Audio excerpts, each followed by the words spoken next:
Hello everyone, and welcome to SUNUP. I'm Lyndall Stout. Food animal producers will soon get to know their veterinarians a whole lot better. In less than a month, certain types of feeds like this containing certain medicines will no longer be available to everyone. Instead, you'll need the approval of your DVM.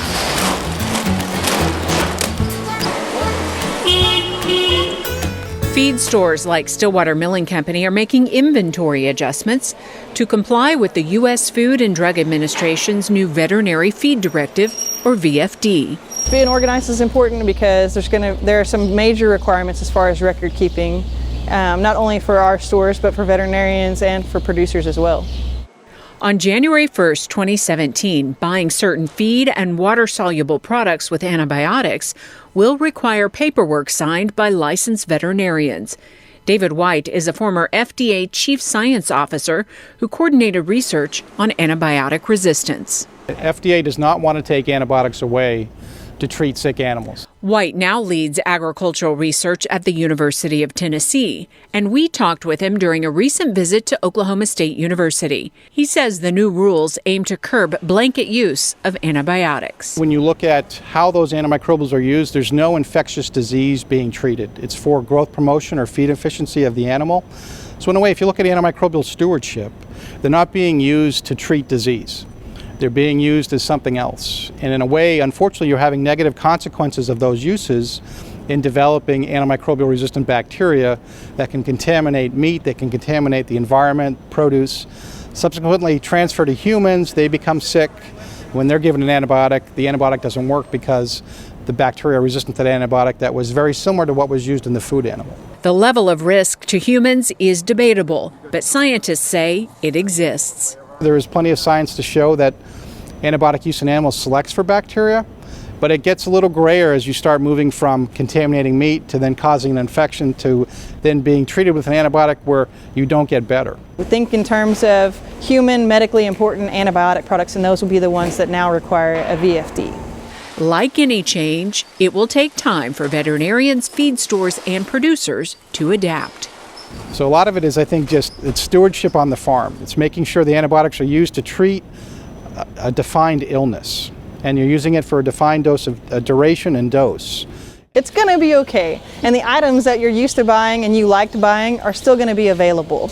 To learn more about following the VFD, SUNUP's Dave Deacon talked with Extension veterinarian Dr. Barry Whitworth. So Barry, what is the Veterinary Feed Directive?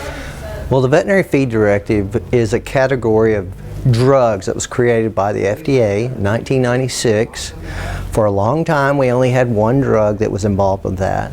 But with the changes that are coming, we're going to have several different drugs are going to become part of that category of drugs, Veterinary Feed Directive drugs. And so that's what we're anticipating happening in January 1st, 2017. And whenever that change does happen, what will producers be required to do? Well, producers will be required, in order to continue to get these products and use them, such as medicated minerals that farmers put out for control of anaplasmosis.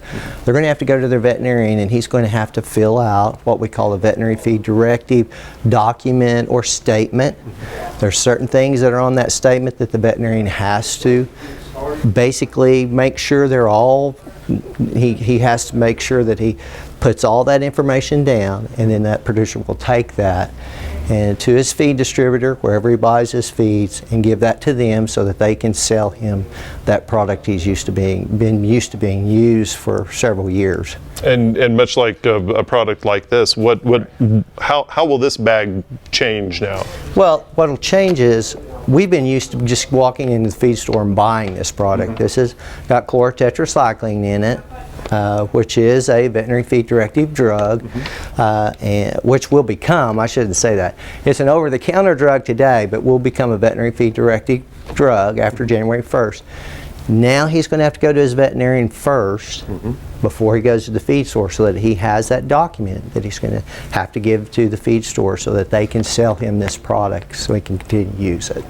Now, my understanding is there will be 3 people now involved in a purchase of this. That's right. You're going to have your veterinarian, you have your producer, and you have your feed store or feed distributor that are all going to be involved selling this product or using this product, I think may be a better way, so everybody can continue to use it.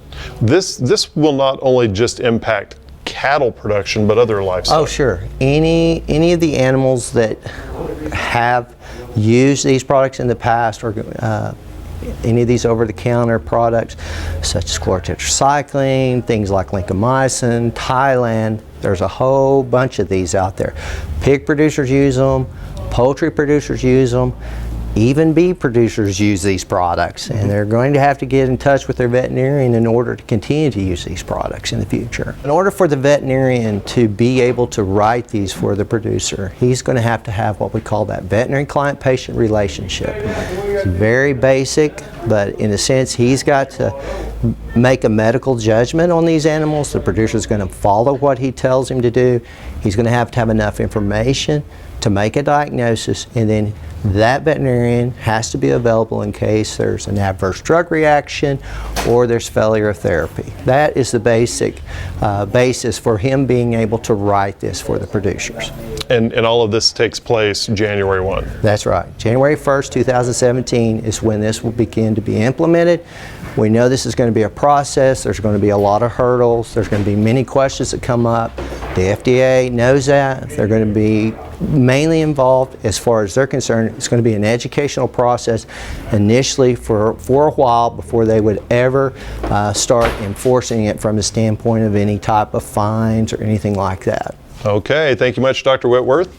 And for more information, go to our website, sunup.okstate.edu.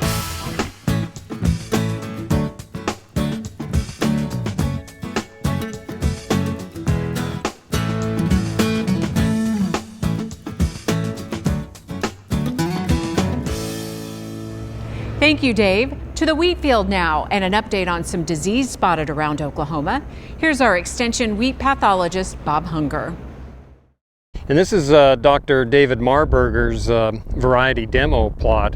And you can see in the trial that the front range was planted much later, about October 25th, compared to the back range, which was planted September 13th, so a difference of about 6 weeks. Of course, as you would expect, there's a tremendous amount of difference in the growth of the plants, but you can also see what that planting date did in terms of the incidence and severity of leaf rust on the plants. Looking at these plots back behind here, you can see that they're much more severely yellowed. Some of them, of course, each plot is a different variety, and some of them have more or less susceptibility to leaf rust. And those that were extremely susceptible, those lower, older leaves, and in this case a lot of the older lower leaves are turning yellow because of the rust infection. You don't see any of that in the later planted wheat, which of course there's not near as much growth. Well, I would still say that they should be watching more so in the early spring to see, because the rust that's here, if we do have a cold winter, it should kill the rust out, and it won't keep infecting the new leaves, so there won't be carryover. If we have a mild winter, that leaf rust could keep going through the entire winter, and then there's a lot of inoculum there to start, and so they'd have to be prepared to spray early in the spring. But if you were grazing, planted much more like this back range and then grazed it, you'd be removing a lot of that foliage and removing a lot of the rust, and you wouldn't have near as much infection in there. We have gotten some reports of rust around, but haven't really heard it worse or less worse in any place. The area up in north central Oklahoma, we have gotten some reports of tan spot from no-till fields a little bit more. But again, that's due to this extended mild weather that we've had. If somebody had a susceptible variety and they had sprayed and protected it, this probably would have been the year to do that. But in my almost 35 years here, this is the first year that I've really seen it like this. Inoculum for both leaf rust and stripe rust will blow up from Texas come springtime, but it's all going to depend on the weather. It's going to depend on if we have the right conditions for the rust to infect and start replicating and spreading within the state as well as within Texas. Of course, if they undergo a drought and we don't, then there won't be much inoculum coming up from that.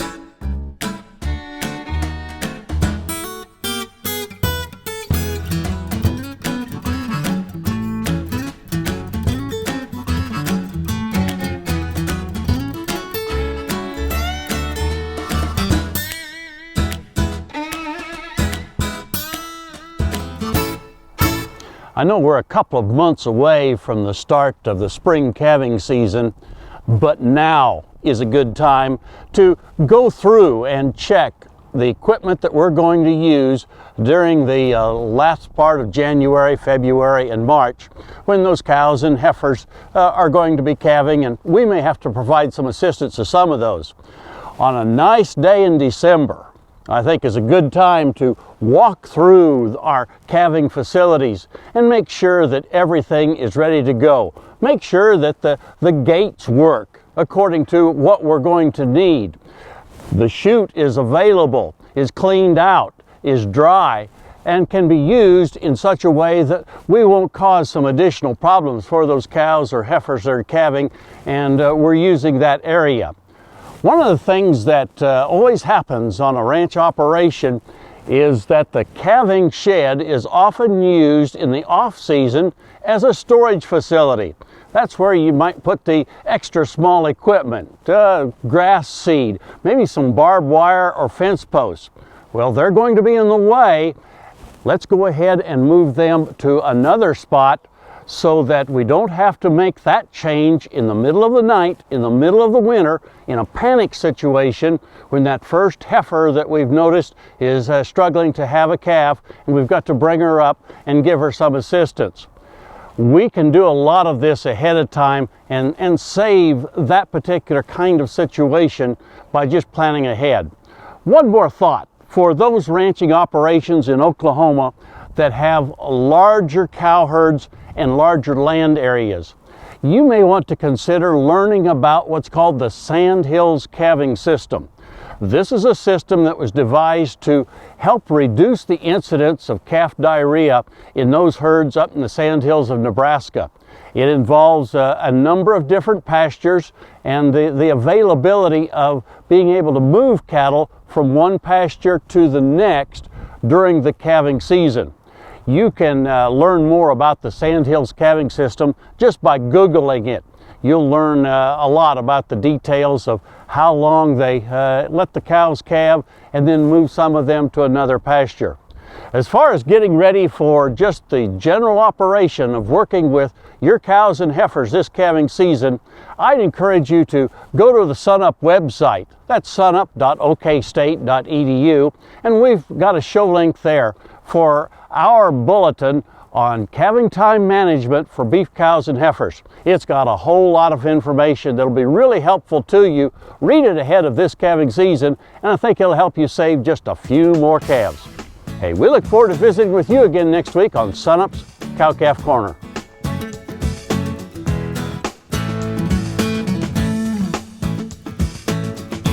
Daryl Peel, our livestock marketing specialist, is here now. And Daryl, we're in the final stretch of 2016. What do you expect for cattle and beef prices after this recent rally for the rest of the year? Well, we have had a nice rally in the last month or 6 weeks, and that followed a really dismal early fall period where we had a very bearish psychology. Markets were kind of in free fall for a period of time, but that stabilized and we've recovered some back to the levels that we probably really need to be at this point. I'm comfortable with where we are. I don't think this rally will persist much longer. I think we've probably got what we expected to get for this fall. So I think we'll probably kind of coast out the rest of the year here at the levels that we're at right now. Now, in terms of beef production, give us a recap of this year and then kind of what also is ahead. Well, sort of the surprise this year was that beef production has been stronger than expected. Slaughter has continued to exceed our expectations, particularly steer slaughter. And so we're running, we've had to continually revise up our expectations. I think it will moderate a bit here at the end of the year. It'll still be up year over year, but probably not continue to grow. But we're going to end the year with about a 5.2% increase year over year in total beef production. And that's more than we expected. And so all of this price action is relative to the fact that we've put more beef on the market this year than we really anticipated. Now, I want to spend a little time talking about beef cold storage inventories in October. They were at a record level for any month since they've been keeping records, correct? That's correct. What is the takeaway from all of that? Well, there's been a lot of reaction to this, and you have to understand what cold storage is and what it isn't. And cold storage is a relatively minor pipeline flow in the beef industry. The vast majority of all beef is marketed as fresh chilled beef, but there's a small part of it on an inventory basis. Cold storage represents about 2% of annual beef production that goes into this cold storage, where it can be held for 6 to 12 months typically. And that's used for a couple of markets in particular. It relates to flows of imports and exports. A lot of imported product is frozen, so that's where it shows up as cold storage, and then it gets used over time. Exported beef is often frozen as well, so you'll see sometimes a buildup in cold storage holdings because of that. The bigger part of that cold storage market is really the trimmings and the processing beef that are used for our ground beef market, and so that's what's mostly going on in that market. What is not going on then on the flip side? Well, there's been some stuff recently that, record cold storage implies record beef supplies, and I've had producers ask me about, do we have this mountain of meat that's going to weigh on the market? Cold storage, again, is a minor component. So this record level of cold storage in October, in an absolute sense, represents about 6 days of beef production in this country. So just a little over a week, even though it's at a record level. So we're not talking about a huge inventory in the grand scheme of things. It's just at a record level of that normal pipeline that we've not seen before. Okay, that puts it all in perspective for sure. Daryl, thanks a lot. We'll see you again soon.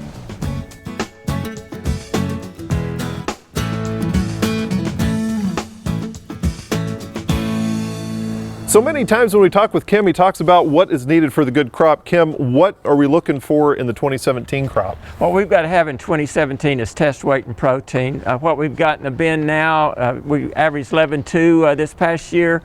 The year before we had protein, but it was 55, 56 pound test weight. Those are lacking in the wheat. What the millers need is around 11.5, 11.6. We got to have 12% protein for exports. So what we got to have for 17 is we need a 60 plus test weight wheat, and we need 12, 13, 14% if we can get it protein. The higher the protein, the higher the test weight, the more valuable that crop's going to be. So where are we at on protein premiums right now? Right now, if you look at the Kansas City protein basis for 11.2 protein, which was our average this last year, it's 55-cent premium.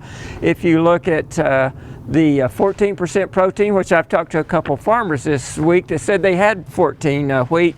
It's $1.60 basis for protein wheat. That's $1.05 spread between 11.2 and 14. So there's some money to be made there for producing protein wheat, and there's no reason to change the demand for that. In other words, when we get into June of 17, the market is going to need protein and test weight. So whenever I take my wheat to the elevator, it's blended and all that. How can I be guaranteed that I'll get that premium? Well, you're not going to be guaranteed, and the elevator really can't pay that premium, especially at harvest, because they don't know what the premium's going to be. Go back to the 15 crop where we had high protein. On July the 2nd, 11.2 was 90 cents. 14% protein was $1.22. You got out to August the 28th, that 11.2 had dropped from 90 to 55 cents, and the 14 protein down to 67 cents, and only a 12-cent spread there. They didn't need protein. There was no protein premium. So elevators, as they get it in and commingle it, they don't know what that premium is going to be, therefore they can't pay it. Now, if an area has protein, the market will try to buy that wheat out of that elevator, and that'll increase that basis. So they will receive a premium. It's just not called that. Would it be worth building bins like this on my land and storing my wheat? If you want to merchandise that wheat and you're relatively good at it, I think it can pay, but it's going to take work because it costs to build these bins. And the biggest deal is maintaining that quality of the product once it gets in the bin, because, I mean, insects, moisture, heat, there's all kinds of things going on that will lower the quality of that wheat, and all you got to do is lose one bin, and it's going to take all the profit from storing the wheat for this year and maybe other years. Okay, thank you much, Kim. Kim Anderson, Grain Marketing Specialist here at Oklahoma State University.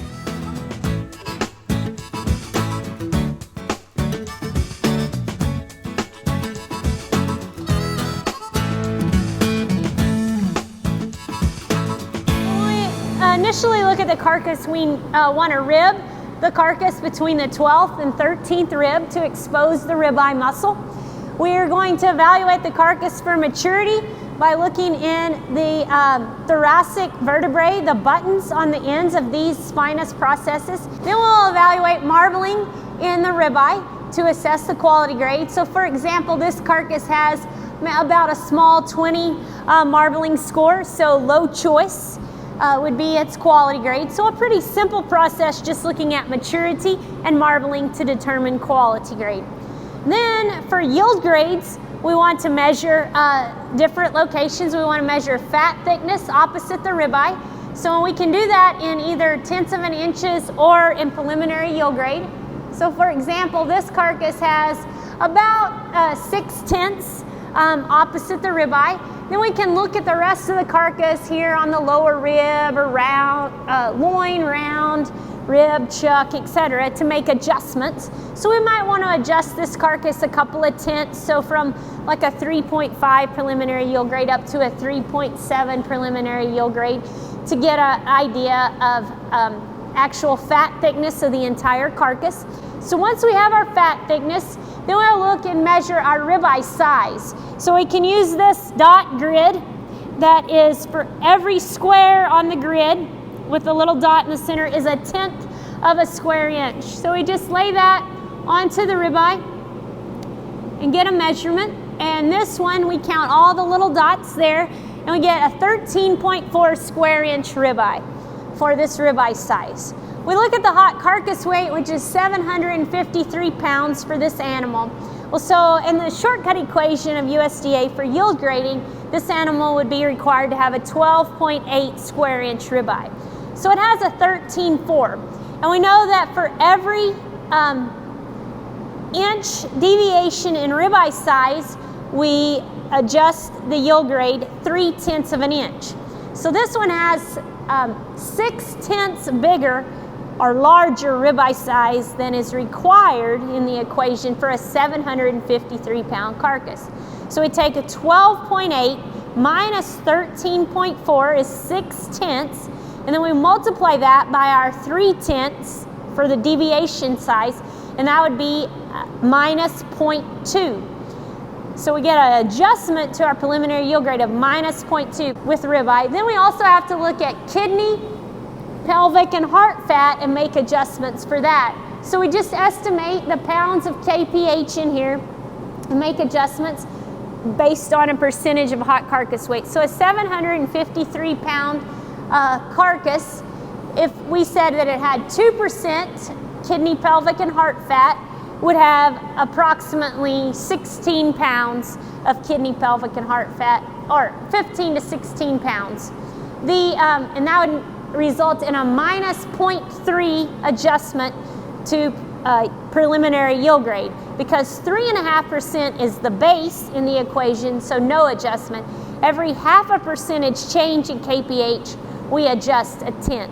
If we subtract our 2/10 for ribeye and weight, our 3/10 for kpH from our 3.7 preliminary yield grade, we get a final yield grade of 3.2.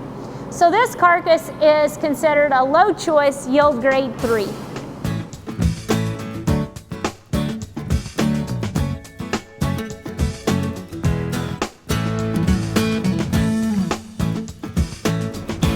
Finally today, to mark the 75th anniversary of Pearl Harbor coming up next week, SUNUP's Dave Deacon takes a look back at how that pivotal moment in American history impacted Oklahoma agriculture.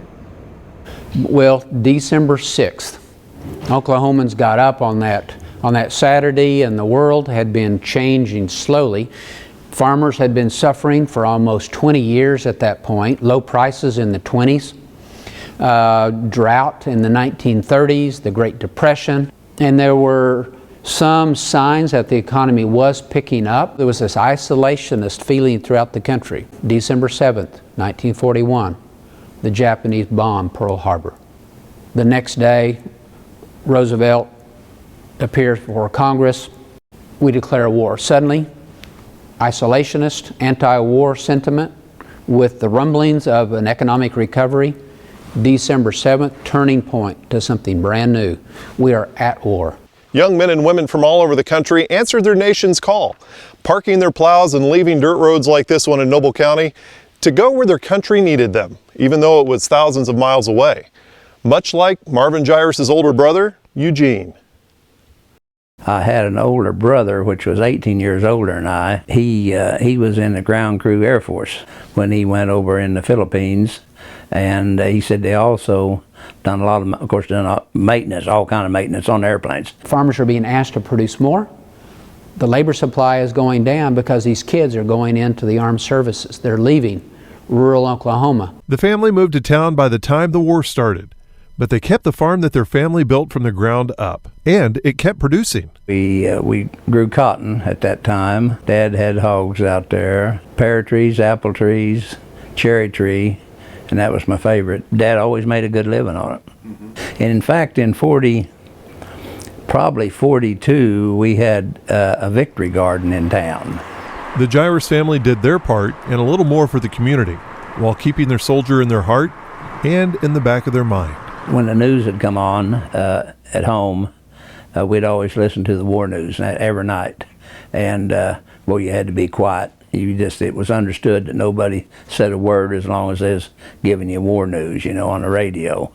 And then he came home, I'll never forget it, he came home Christmas night of 45. And that was a big, big night for the whole family when he came in.